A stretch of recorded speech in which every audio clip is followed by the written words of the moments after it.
করেছি যে প্রত্যেকটা নির্বাচনে সংবিধান লঙ্ঘন করে ডিসিদের রিটার্নিং অফিসার করা হয় এবং উপজেলা নির্বাহী কর্মকর্তাদেরকে সহকারী রিটার্নিং অফিসার নিয়োগ করা হয়।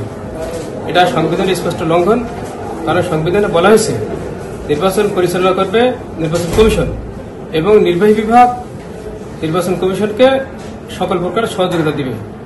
কিন্তু দেখা যায় নির্বাচন কমিশন ব্যালট পেপার ছাপে, তারপর ভোটার তালিকা করে, ব্যালট বক্স তৈরি করে, এই ছাড়া আসল নির্বাচন পরিচালনার যে দায়িত্ব নির্বাচনের দিন এটা সম্পূর্ণ নির্বাহী বিভাগের হাতে তারা তুলে দেয়। এটা সংবিধান লঙ্ঘন।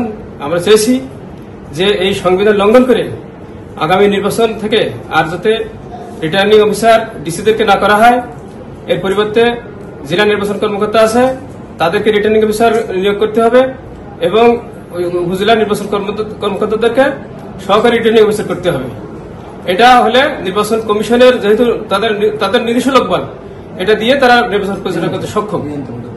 কিন্তু সেটা না করে সবসময় নির্বাচন কমিশনকে উপেক্ষা করে নির্বাহী বিভাগকে দায়িত্ব দেওয়া হয় এবং নির্বাচন কমিশনের যে সচিব, এই সচিব হচ্ছেন নির্বাহী বিভাগের লোক, উনি সবকিছু নিয়ন্ত্রণ করে এবং এই সচিব এবং জেলা প্রশাসক এবং ইউনিয়নরা মিলে যে নির্বাচন করে, এই প্রত্যেকটা নির্বাচন বিগত দিনে যে সম্পন্ন হয়েছে সবই বিতর্কিত এবং এর কারণে নির্বাহী বিভাগের প্রতি এদেশের জনগণের কোনো আস্থা নেই এবং তারা কোনো নিরপেক্ষ গ্রহণযোগ্য নির্বাচন করতে পারবে বলে জনগণ বিশ্বাস করে না।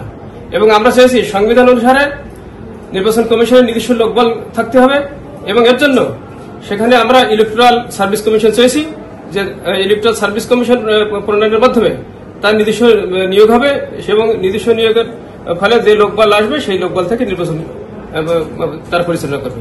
নতুন এবং ফিরে আসা গ্রাহকদের জন্য নগদে চলছে ক্যাশব্যাক সহ প্রতিদিন হাজারো উপহার জেতার সুযোগ। হবে আশা আর ফেরা, সারপ্রাইজ সেরা।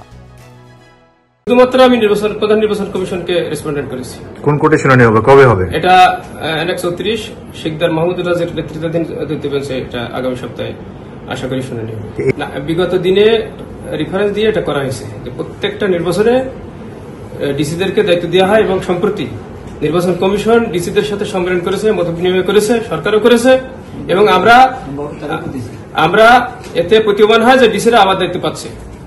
এজন্য আমরা আগামীতে যাতে ডিসিদেরকে কোনো প্রকার নির্বাচন পরিচালনার দায়িত্ব দেওয়া না হয় এ ব্যাপারে আমরা কোর্টের নির্দেশ দেশ, জাতি এবং দেশের জনগণ যেখানে আগামী নির্বাচনের দিকে মুখিয়ে আছে, এমন পরিস্থিতিতে এই রিট এর পিছনে কোনো দুরভিসন্ধি বা কোনো অন্য ভিন্ন কারণ আপনাদের আছে কিনা? আমরা এই যে ডিসিদের পরিবর্তে জেলা নির্বাচন কর্মকর্তাদের রিটার্নিং অফিসার করার জন্য আমরা বিগত প্রায় 6-7 বছর ধরে আমরা আন্দোলন করে আসছি। আমরা একাধিক প্রোগ্রাম করেছি, মানববন্ধন করেছি, অবশেষে কোনো কাজ হয়নি। কাজ না হতে এখন আমরা আইনের আশ্রয় নিয়েছি।